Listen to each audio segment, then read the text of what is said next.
Hi, I'm Meleika Gardner for The Leak, www.theleak.com, and I want to thank you for joining us today. I am very honored to have with us a very special guest.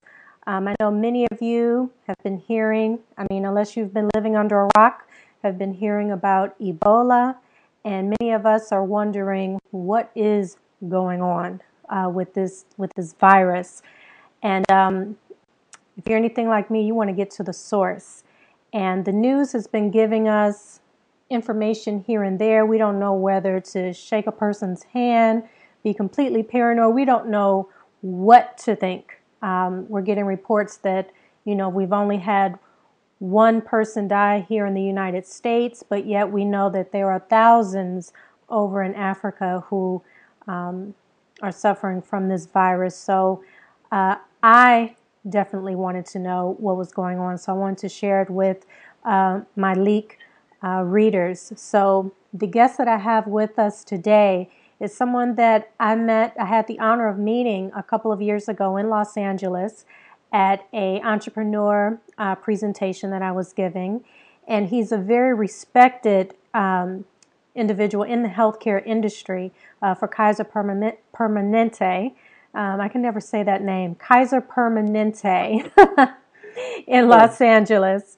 And he just got back from Africa, like 2 weeks ago? You were there for about a month. And he's got some amazing information to share with, some enlightening information to share with us. So without further ado, Joseph Nsiesi, how are you? I'm doing very good. How about you? I am fantastic. So you went back home to the Congo. Yes, I did. You are the founder of the Nsiesi for Disease Prevention in the Congo. And first of all, I want to applaud you. Nsiesi's Foundation for Disease Prevention in Congo. Yes, I want to applaud you for creating an organization like that, because you're not only helping people here in the States, in California, and around the country here in America, but you actually help people globally. I mean, you're traveling and giving people information and trying to help prevent diseases from being spread. So I couldn't think of a better person that I know personally to shed some light on what's happening with Ebola. And, they're definitely, sending the fear through us here in the United States about it.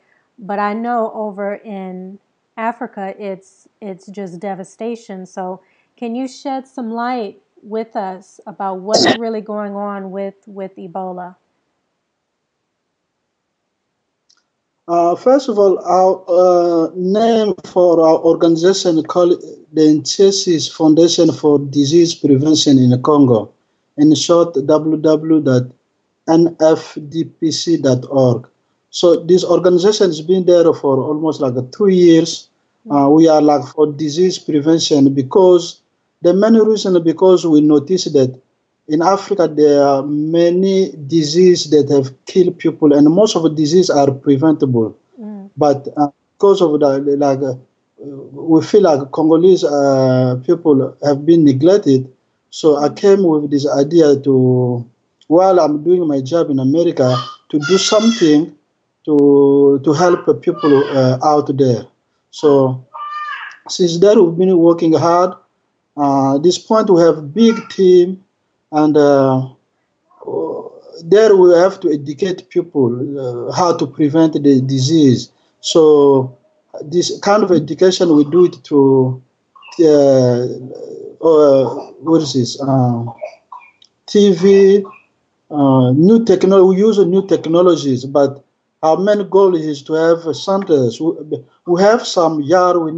We have planned to build those centers so that people can learn more, but we are kind of limited. So in terms of Ebola is a really, really bad disease, as the news is telling us. Many people are dying in Africa. Yes, I've been there. It's not that fear is not only here in America. Even there, people are really affected. Even though in those African countries where Ebola is now there, but people are suffering because they have to watch what they're eating. So we are there. We have to teach them to prevent food that are coming from those kind of countries that have been affected. So when people are suffering already, and we have to prevent them from eating those kind of things, you're killing them more. It's hard. So that's mean that I've been there. I was in the Congo. You see, people have to choose what to eat. It's really painful. And at the same time, when you listen to those countries where Ebola is badly killing, it's horrible. It's horrible. And if you see in the picture, sometimes you cannot even eat. Yes, this Ebola is really, really bad. It's killing. And I've been there. I talked to people, the sources of this. We know most of people are saying, yes, that's the origin of the Ebola. Some people are going against, they're saying, no, this kind of virus is not from Africa. Some Western government brought it there, things like that. But my point is not blaming Western government. We have to point to how leaders, they are not doing what they're supposed to do. Because if even those preventable disease, they are not doing anything, it's going to be hard to stop those kind of virus like Ebola. So that's how I don't know if you got my point. Yeah, I totally hear you. I'm listening. I know that there's a lot of people who have a theory that Ebola was brought to Africa. But your whole point is it doesn't really matter where the virus actually came from. Your point is the government in Africa needs to do something, plain and simple. And that they do have the resources, they do have the funding to actually prevent and stop the virus from affecting so many people, but they're making a choice not to. And I know that you and I were talking a little earlier, and you were talking about all the businessmen that travel into Liberia, and that one way to prevent the disease from spreading is to stop, people from coming into Liberia and then leaving Liberia being affected. But because of big business and money, no one's going to stop that from happening. So basically you're saying the government in Africa is just, it's a tad corrupt. Correct. Okay. Okay. Now, when you went over there, I know that you have, a nice sized team over there. Your organization has been growing there for several years now. When you went over there, what are some of the things that that you were doing to treat the people and to, we can't stop businessmen from going in and leaving, but what are some things that you and your team are doing to cure, to heal, and to prevent? So the team is there, like I just said, we've been there to education, to prevent, to teach people, because like I just said, a lot of things that are killing people is not only Ebola, a lot of preventable disease. We've been there, we need to teach, but how work is, like I just said, we are very limited. We need more resource, more support, so that we can work together with the government so that we can succeed this, because the government has to be involved. We have to prevent people from going back and forth to those places that where disease are hitting badly. But however, like I just say, it's hard. But we will have to teach our people to see what they're eating, where the food are coming from, and to look at our cultures, like people when they die, when we have a loved one die from those kind of a disease. I mean, you have to respect our culture, but you have to see what to do instead of crying over the body, being close touching, because with bodily fluid it's easily to get contaminated. So we have to teach people, because most people they don't know. Hygiene, everything, hand washing, all these things we have to work hard. We are very limited. The team is there, but we need more resources, we need more support, and not only from America, everywhere we need support. So the organization is there. We just need, people are there. We just need more resources so we can do more. Okay, in terms of the government that is over there, what can we do to get them to release the resources that's needed? So yeah, that's a good question. The problem is not when we talk about leaders, African leaders. Most of those who are from the government, and the government is not only. I'm not pointing one government all over Africa, and I'm there for. I'm from Africa. Anything they talk about Africa, I feel like I'm affected. So I'm against about all African governments, because whatever is hearing at the west side, maybe those who are at the east side, they are powering, they don't even care. That's wrong. At least we have to be involved. We have to help.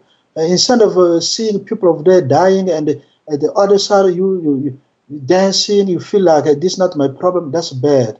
Most of those African government, they have a lot of money, and most of those money are not in Africa. They keep them in those developed countries. And if like those lawmakers from America, if they can succeed to change the law so that Africa they can keep the money in their own country, you see Africa how it change maybe in 6 months. A lot of money, they just keeping everything for their own family. They know that tomorrow what they're doing, if the government is no longer there, they're going to flee, they're going to come, stay wherever the money is there. They feel free. No matter what is happening in Africa, they just don't care. That's a big problem. But if there is it's not the one, if the lawmakers succeed to do things like that, you will see a lot of government, because most of them, they have a billion of money outside of Africa. If they return those money, they will be able to do some research to finance those organizations that can find cure for even Ebola. They can finance most of the organizations like us to prevent those.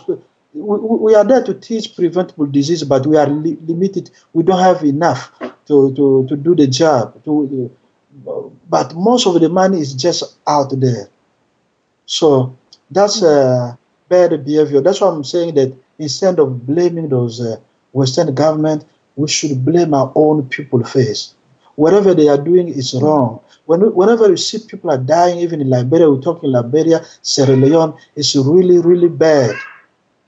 When you see like one town, many people are lying down there, they're dying, and some people are scared even to go there.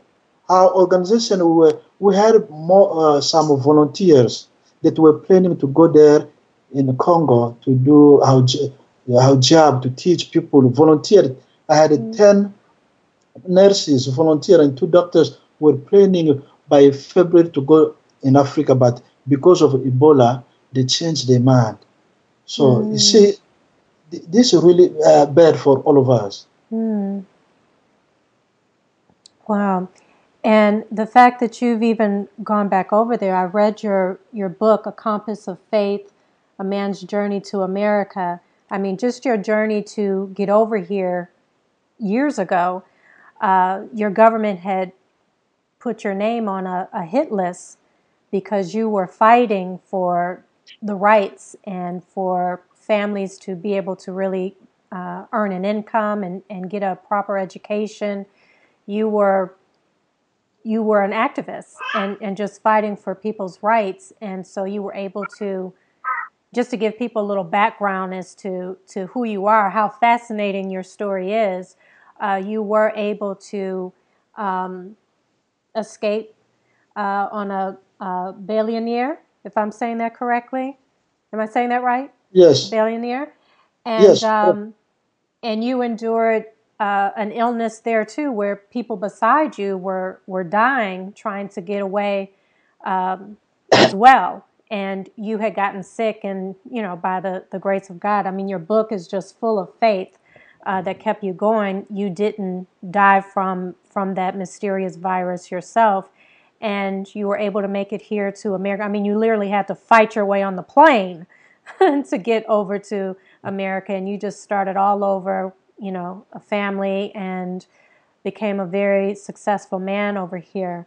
And the fact that you keep going back over there to help your people, knowing that the government has not been very helpful to you, I mean, you're just a very courageous man, and my hat's off to you for all that you have done, and you keep doing, So you are definitely on assignment. So we need more people like you.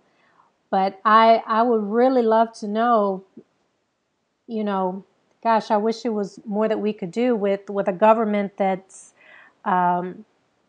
is so corrupt. Is just really, it's more devastating than the virus itself, that there is an illness of leaders out there that are okay with people just dying in the street. So when you're up against evil like that, I mean, what can we do over here? And we're not even allowed at this point to even travel over there.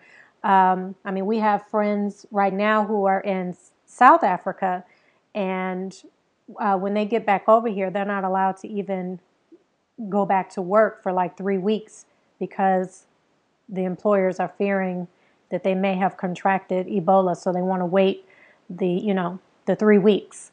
So yes. Gosh, it's like what can we do? We're up against the disease itself, and then we're up against corrupt minds, African leaders who just don't care. I mean, what can we do? What else can we do? Yeah. Can we write letters? Can we? What can we do?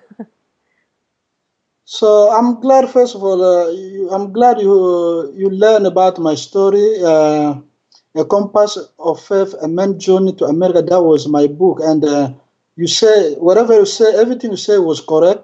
And first of all, I became activist not by choice, because I became desperate. After my high school, I could not even attend university, because you have to be son of somebody from the government to have the chance to learn. So I became desperate. So that's why I went to the business. The business, it didn't work, because there are a lot of strike. They steal, they get everything because of what the government was doing. So I became poor, nothing to do. That's why I became activist. I had to fight for my life and the life for my family, but as the result, I almost died. So I had to. That's the reason why I had to leave my country. So leaving my country, the book will tell you in detail, like it's telling why I left the country and the step I took to succeed. It was not that easy. You can see the first step. When I decided to leave my country, just the first day, entering in that taxi, thinking maybe this cab for a real car, but it's gangs member car. So just the first day, from how cornered the cab I took, thinking maybe this is the right car, but it was gangster car. Just the beginning. You're gonna see what I went through this book, and then the first step from that Democratic Republic of Congo to Central African Republic, Bangui. That's a big step. The boat I took, they call it the baleiniere. It was supposed to be, I was supposed to spend 14 days in that river, but because the boat was a very old boat, it took me 27 days in that river when we didn't have any more food, no more drink, nothing. So how life became, the book will tell you more story about that. Even when I see people were suffering the same disease I had. People were dying. We go to the other side, we bury somebody, and the people thinking I will be the second one. A lot of details. So when I succeed to enter to Central African Republic, thinking maybe I was going illegally, but it was not. So I was raised. I had to go through a lot of situations. I stayed in Bangui for almost like 8 months. I have to go through a lot of bad situation. I just saw death just on my face like this. A lot of detail, and from there, when I get the visa, thinking maybe it was too easy for me to travel. It was everywhere to go, you have to fight. So it took me almost 1 year to leave, to arrive in America here. And here I am. I'm still facing the same problem that I left, because when I left my country, I was 26 years. Right now I'm 45. You see, and I'm still facing the same problem that was happening even before me. Nothing is changing. So it's really bad. So we need more people to be involved. Mentioning a letter, like we just said, something good. Contacting people like lawmakers, very good. Tell them how we can make African change. Because like right now we're talking about 4 million people die from Ebola, but we are not even talking about those who are dying from preventable disease, those who are dying from war, unnecessary war. You know what I mean? So those kind of things that we need more people to be involved so that we can help this Africa to be the really place, because Africa is, like my country, is a really, really place people want to do business. We have resources, we have all those mine, everything. People, they feel like this is the right place to do business. But with Ebola, it's not going to hurt only African, it's going to hurt everybody. Even those who are going there to do business, they're not going to be able to do it. So that's why we need to work hard. We have to prevent Ebola from going all over. So we have to teach people. Ebola is there already, but we have to prevent, we have to teach people. We have to support those kind of organizations for disease prevention. We have to support those kind of organizations that are there, are fighting to find a cure for Ebola. We have to work hard. So a lot of things to do. Yes, we do. We have a lot of work to do, a lot of work to do. Joseph, I mean, gosh, your story is just, I don't want to give too much away, in the book, because I would love for people to go out and get it. I'm definitely going to put it up on the site for people to check out. And I read your article that you wrote about your travels recently in the Congo. So I don't want to give away too much to everyone, but you have definitely shed some light, and maybe it'll, inspire and encourage people to do whatever they can, whether it's, bombard lawmakers with emails, whatever we have to do. There's lives out there that definitely need to be saved. Gosh, thank you so much for your time today. Thank you. Do you plan on going back to the Congo in February? Yeah, you correct. Will be? Okay. So is it a problem for you getting? Are they making it difficult to go over there and come back for you? No, actually, there is no, for me, there's no difficult to go there, but it's just like a matter of yourself, how you feel. If you feel like the place is safe to go, yes, you will go. Like I just told you, we were supposed to be going with volunteers. Those volunteers feel like it's now really the good time to go. They changed their mind because they were ready. We were getting paperwork done so that by February we could all go there. But right now they changed their mind. By myself, I feel like I will go. Even the trip I made like a month ago, I was there for 1 month. Before I went, half my co-workers, nurses like me, they were saying, "Oh, don't go there." But I had to go. And here I am. I came back. Even though I had to work a little bit at the beginning, they were scared to come close. But Joseph, you come back? how's Ebola in the Congo, whatever. But I say Ebola is dead. I want to treat Ebola.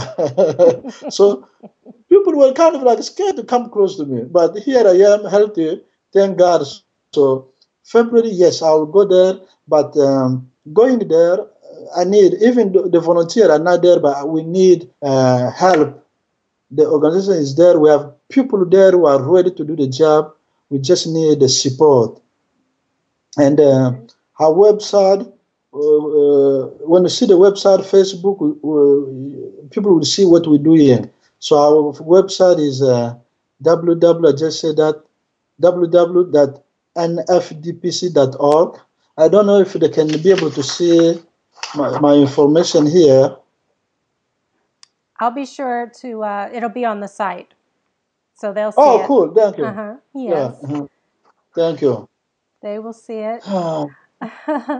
Thank you so much, Joseph. It's good to see you again. It's been a while since we sat down in the conference room and talked business. But yes, I hate that we have to meet on these terms to talk about something so so dark. But I'm definitely going to do my part to get the information out there and see if we can just, bombard some lawmakers and see what we can do to help out what we can do from here. Okay? Thank you very much. I'm happy to have you today and have a wonderful time. Have a wonderful time. Yeah. All right, Joseph. Thank you. And I want to thank everyone for joining the Leik today. Definitely catch you next time. Thank you very much, and God bless you. God bless you too.